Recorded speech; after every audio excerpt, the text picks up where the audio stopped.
Hello friends, welcome and welcome back to my channel. आज की video में V shape का ब्लाउज़ का बैक नेक का डिज़ाइन लेके आई हूँ। डिज़ाइन वी शेप में है, लेकिन इसको हमने थोड़ा सा और भी डिज़ाइन दे के इन्हेंस किया है। तो आप वीडियो में बने रहें और देखिए मैंने कैसे इसको बनाया है। सबसे पहले मैंने अस्तर का कपड़ा लिया और उसको बीच से फोल्ड कर लिया है। कपड़ा हमारा 14 इंच लंबा और 10 इंच इतना चौड़ा है। मुझे ब्लाउज़ का रेडी लेंथ 13 चाहिए था, तो मैंने 1 इंच इसमें मार्जिन लिया था और टोटल लेंथ हमने 14 लिया था। मैंने शोल्डर यहाँ पे 5.5 इंच रखा है। शोल्डर का निशान लगाने के बाद अब हम आर्म होल की बारी है, तो आर्म होल को भी मैंने यहाँ पे 5.5 इंच रखा है। चलिए अब दोनों निशान को हम अच्छे से मिला लेते हैं और फिर यहाँ पे आर्म होल का शेप को ड्रॉ करेंगे।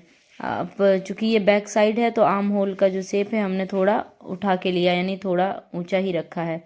और फिर हम इस यहाँ पे कट करके इसको निकाल लेंगे। अब बाकी का जो है वो बुकरम की सहायता से बनाएंगे। अब इतना ही अभी हमने पेपर पे किया।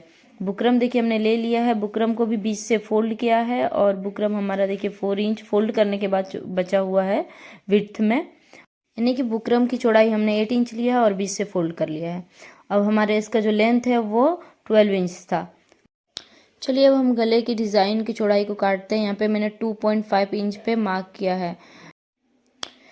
अब मैं जो बैक का डीप चाहिए वो हमें 10 रेडी चाहिए, तो हमने हाफ इंच का मार्जिन छोड़ा है और 10.5 पे मार्क कर लिया है। फिर दोनों निशान को मिलाते हुए हमें अच्छी तरीके से एक स्क्वायर का शेप देना है पहले।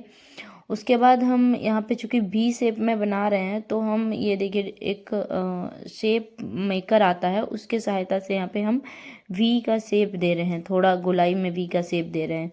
तो इस तरीके से हमने यहाँ पे शेप दे दिया है।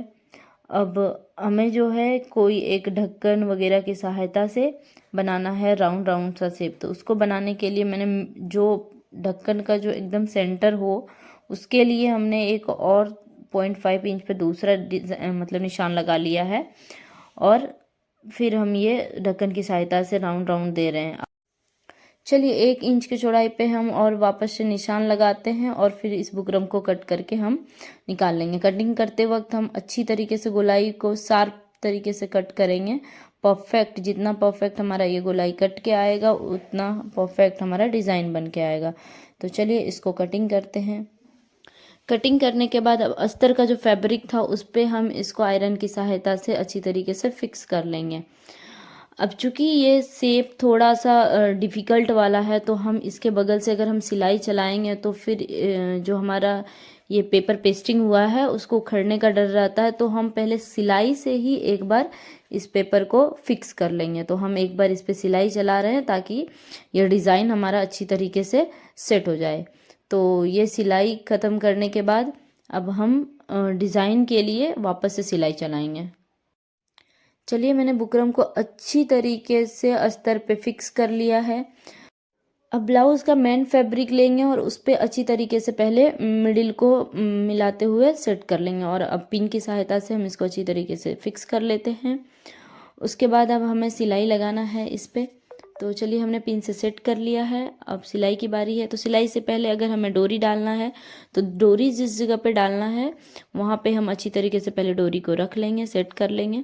फिर उसके बाद अब हम सिलाई चलाना एकदम साइड से, जहाँ पे पेपर हमारा जहाँ पे सटा हुआ है जस्ट बगल बगल से हमको सिलाई चलाना है। और जितना बारीकी से ये हमारा सिलाई चलेगा उतना ही अच्छा फिनिश बनकर हमारा डिज़ाइन में आएगा।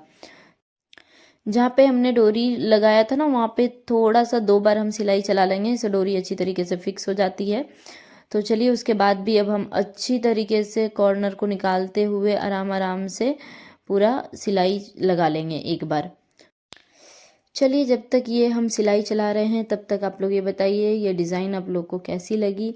और मैं इसको पेपर पेस्टिंग की सहायता से बता रही हूँ, अगर आप चाहें तो इसको विदाउट पेपर पेस्टिंग का भी बना सकते हैं। इस तरह का आप डायरेक्ट से डिज़ाइन ड्रॉ कीजिए अस्तर में और फिर उस पर मशीन चलाइए और उसको फिर पलट के बना सकते हैं। लेकिन अगर हम पेपर पेस्टिंग करते हैं तो हमारा फिनिशिंग काफ़ी अच्छा आता है।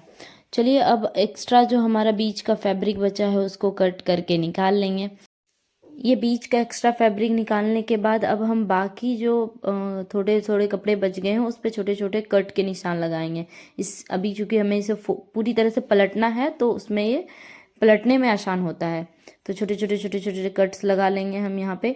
तो ये हमारा देखिए कट लग के फिनिश हो गया है। अब इसको हम पूरी तरीके से पलट लेंगे और आप चाहें तो आयरन से इसको अच्छी तरीके से सेट कर सकते हैं, या फिर आयरन से सेट ना करें तो आप ऐसे भी हाथ के सहायता से इसको सेट कर सकते हैं। उसके बाद आप ऊपर से एक बार सिलाई लगा लीजिए और बस अंदर में जब हम कट लगाते हैं ना तब हमें ध्यान ये रखना होता है कि कट लगाते वक्त जो हमने पहले सिलाई लगाई थी वो सिलाई मीन्स कटना नहीं चाहिए, वरना जो होता है पूरी तरह से डिज़ाइन ख़राब हो जाती है। तो चलिए अब वापस ऊपर से हम सिलाई लगा लेते हैं। तो इस तरीके से हमारा ये डिज़ाइन बनके फिनिश हो गया। तो और चलिए एक और बात करते हैं। अगर आप लोग कोई स्पेशल वीडियोस देखना चाहते हैं या कोई स्पेशल डिज़ाइन का वीडियोस देखना चाहते हैं तो आप कमेंट करें, हम ज़रूर से उस पर वीडियो लाएंगे। तो चलिए आज के लिए इतना ही। आपको वीडियो अच्छी लगी हो तो अपने फैमिली फ्रेंड्स के साथ में शेयर करें, और हाँ, लाइक कमेंट करना भी ना भूलें, सब्सक्राइब करना तो बिल्कुल ना भूलें। Bye bye, have a good day, thank you for watching.